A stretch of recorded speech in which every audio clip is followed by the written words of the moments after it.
Generational runs have always been a part of sports history, those rare stretches of dominance that define an era. Take Arsenal's legendary invincible season from 2003-2004.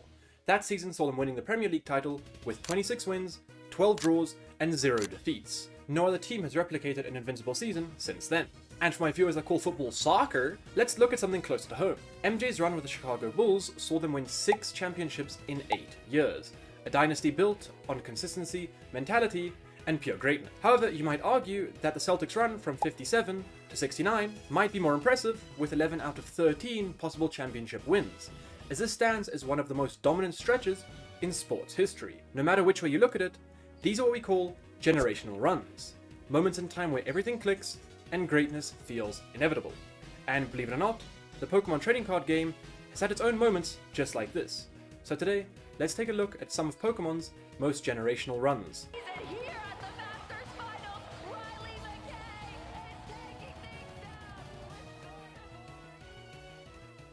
But what makes a generational run possible?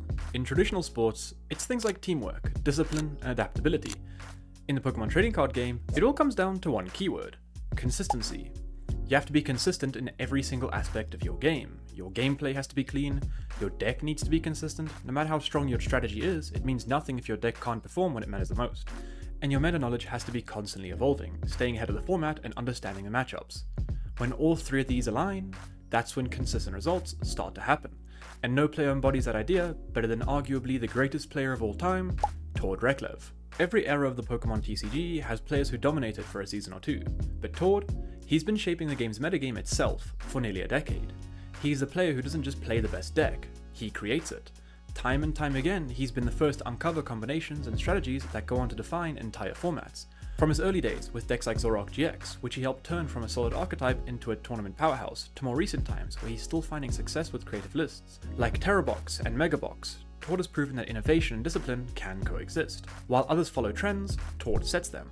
But if we had to pinpoint the moment where his consistency truly turned into a generational run, we'd have to go back to the 2017-2018 season, a stretch of dominance that few players in history can even come close to replicating. At a time where the game was evolving faster than ever, Tord led the charge. He kicked off his run in Europe, with a 5th place at Liverpool and a 2nd place at Bremen at 2 regionals, but his crowning moment came in that year's European International Championships over in London, where he was able to get 1st place with Zoroark Gardevoir. And then after that, at the Oceania International Championships, he was able to win again with Zoroark Gardevoir. And then back in Europe, he was able to take another win at a special event in Prague with Zoroark Gardevoir yet again.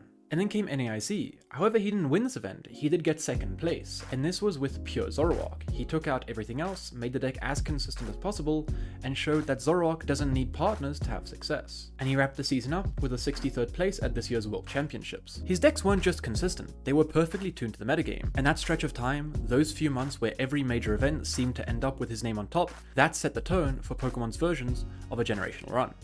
Even years later, Tord continues to innovate. Whether it's experimenting with off-meta choices like Mega Absol or adapting to brand new formats, his influence is still felt at every level of competitive play. Tord Reklev didn't just master the game, he helped define what mastery looks like. However, if we're talking about great seasons and not just consistent greatness over time, but one single unstoppable stretch of dominance, then one name stands above the rest: Jimmy Pendarvis. While Tord Reklev defined an era through innovation and consistency, Jimmy defined his through results.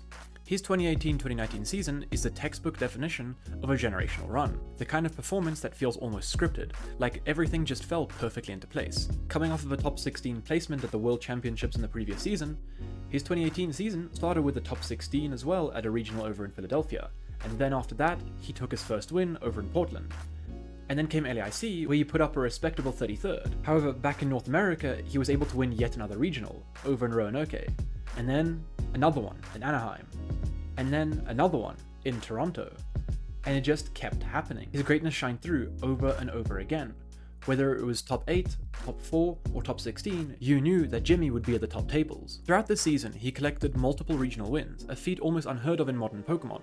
His runs with decks like Zoroark GX, Lycanroc GX, and Pikachu and Zekrom GX showed how well he understood not just how to build a list, but how to win with it, adapting to shifts in the meta week after week without losing pace. And while Tord Reklev built his legacy through innovation and consistent reads in the meta, Jimmy's came from sheer reliability and performance.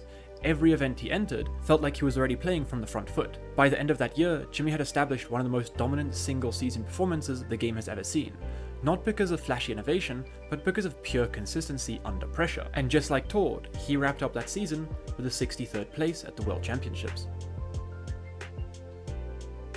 However, greatness doesn't just belong to players. Sometimes it's the deck itself that defines an era, and no deck in recent memory represents that better than Gardevoir EX. Ever since it first appeared in 2023, Gardevoir EX has been a pillar of the competitive scene. A deck that somehow refuses to fade away, no matter how the game changes. Its debut at the 2023 European International Championships, the largest Pokemon TCG tournament ever held at the time, a familiar name in Tord Reklev piloted the deck to a second place finish, immediately proving that Gardevoir was the real deal. That same season, Tord again brought the deck all the way to another second place finish, this time at the World Championships, cementing itself as one of the strongest decks in the Scarlet Violet era. However, when the following year's rotation arrived, almost everyone thought that would be the end. Cards like Fog Crystal, Zacian V, and Shining Arcana Gardevoir, all crucial to the deck's engine, rotated out. Many believed that losing so many consistency tools would finally push Gardevoir out of the meta, but the deck refused to die. Even without its old pieces, Gardevoir adapted, new builds emerged, and its identity shifted. It stayed relevant, winning events, earning top cuts, and continuing to appear in every major tournament conversation. Then came Worlds, and for the first time, the deck stumbled. The meta had shifted. Regidrago V-Star and other faster decks began to take over, leaving Gardevoir struggling to keep up. For a moment, it seemed like the end of its run, but once again, people underestimated it. And yet after another rotation, this time removing its primary draw engine, Refinement Curlier, many predicted it would finally collapse. Instead, Gardevoir adapted again. By the 2025 season, it became the first deck in Pokemon TCG history to surpass $1 million in tournament earnings. And at this point, Gardevoir EX isn't just a strong deck, it's left a legacy, one that has survived multiple rotations and metagame shifts. It's become the foundation upon which new players have built their own generational stories, players like Henry Chow and Aban Ahmed, both of whom have carried Gardevoir to incredible finishes on the world stage. Gardevoir EX is a reminder that in Pokemon TCG, true greatness isn't about a single season, it's about surviving every one that follows. And after Gardevoir EX proved its longevity, the question became, how far can it really go?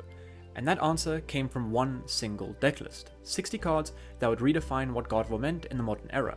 Brent Tonnisson's Gardevoir list became the blueprint. It was the perfect balance of stability, flexibility, and raw power. A list that didn't just win, but kept on winning. With multiple regional championships and countless top finishes across different players, Brent's 60 became the single most successful list in the deck's entire history. While Brent put his deck in the spotlight, Gardevoir wasn't the only deck he played.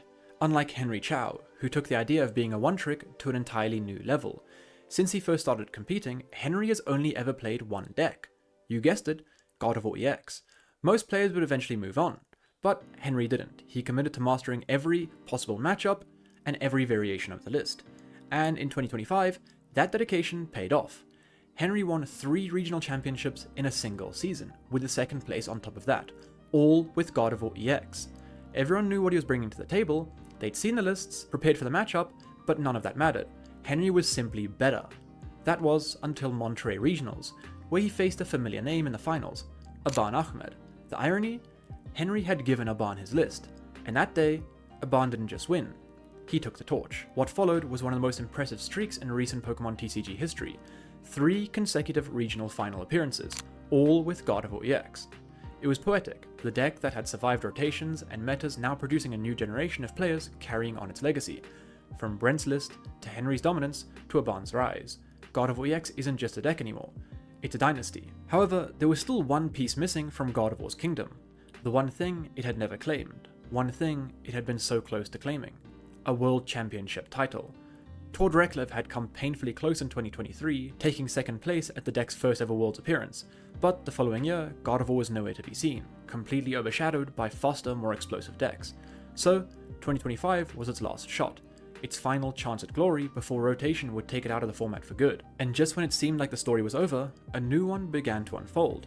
At the North American International Championships, the final major Western event before Worlds, a new name emerged, Riley McKay. In his top 4 match against none other than Tord Reklev, Riley pulled off a play so intricate that he even paused mid-game to ask Tord if it was correct. EX doesn't hang around. There it is. Is that an announcement of the attack? Or was it just a pass, maybe? Wait. Is it just a pass? And it was. the moment perfectly captured what would define him as a player, unshakable under pressure. With that win, he made it to the finals of NAIC, only to fall short to Isaiah Bradner in a Gardevoir mirror match. But even in defeat, Riley had proved himself, not only as a strong player, but as someone capable of problem solving on the fly and performing under immense pressure. That would prove vital heading into Worlds 2025, over in Anaheim. Because while Riley was ready, his deck might not have been. And just like the year prior, just before the World Championships, a new set dropped, Black and White. It wasn't filled with broken cards, but it introduced pieces that reshaped one archetype just like it had the year before with Regidrago. This time, it was Goldengo's turn. The set gave the deck Genesect EX, a powerful new consistency engine that freed up space for other crucial cards like Air Balloon, improving mobility and draw power, and alongside that came Tool Scrapper, a fairly simple card. However, it had a devastating effect for Gardevoir, which relied heavily on Bravery Charm, as this tool allowed Gardevoir to take big one-shot knockouts on decks like Goldengo. With Tool Scrapper, Goldengo could remove Bravery Charm and take prize cards mid-turn, and on top of that could take another one. And now the prize map wasn't as easy for Gardevoir, usually trading 1 for 2. Now it was almost 2 for 2. In testing, the matchup looked grim, and as day 1 of Worlds began, Goldengo became the most played deck in the room. But as the tournament went on, Gardevoir and Riley refused to lose. Early on, Riley faced familiar faces, including Isaiah Bradner, the same player who had denied him the NAIC title just weeks earlier. Their rematch ended in a tie, and when he finally hit Goldengo, the result was the same, another tie. And as the tournament rolled on, Riley sat at 302, still undefeated, but with no margin left for error. If he wanted to keep Gardevoir's hopes alive, he had to start winning. And that's exactly what he did. Through 14 grueling rounds of intense play and mental endurance, Riley climbed all the way up the standings, and by the end of day 2, his record stood at 11, 1, and 2. In the grand finals, 1 match away from the title, and 1 match away from giving Gardevoir EX the crown it had chased for 3 long years.